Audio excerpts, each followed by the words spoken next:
עם צ'אי הודי. את הכנת את זה? ברור. אני כלום גם לא... הצלחת אני כלום.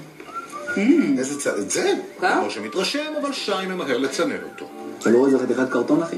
ומה, אני רואה משהו בכלל? קרטון, שציפיתי בבריסטול, שציפיתי בניילון, ציירתי עליה. שי לא מתרשם, לא מהקרטון, לא מהבריסטול, ואפילו לא מהניילון. קרינו שטעים מאוד. אני מאוד שמחה, למה זה לא התחום שלי. יופי, תודה. לא יודעת אם זה היה טעים. לא. חמוד. סתם משהו תפל כזה שזרקו על הצלחת. ואפילו הצלחת לא הייתה צלחת.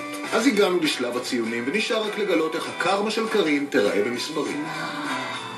אני מרוצה מעצמי, וואלה, אפילו הקינוח היה טעים. איזה בלגן עשיתי היום. אני היום גיליתי את... לא שוב. קרין. זה נזכרתי.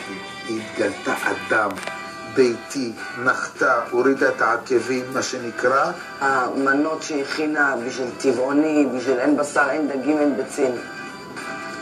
לא רעות בכלל, היה חסר שם טעמים. הציון שאני מעניק לה הוא ציון 6.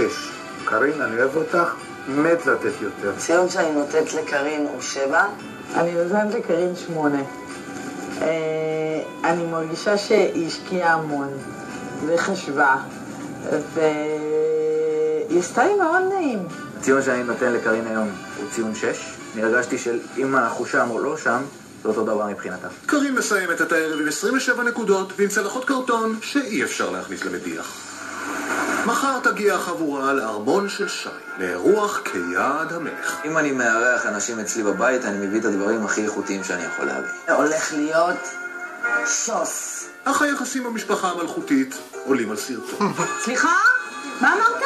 משה, אם אתה ארס, אני יכולה להיות האמא של הארסיות. הזויה. היא לא הזויה, זה קפיצה. תתאפק. מה עשיתי? כלום. חבר'ה, מה יש לכם? סליחה שלי, סליחה.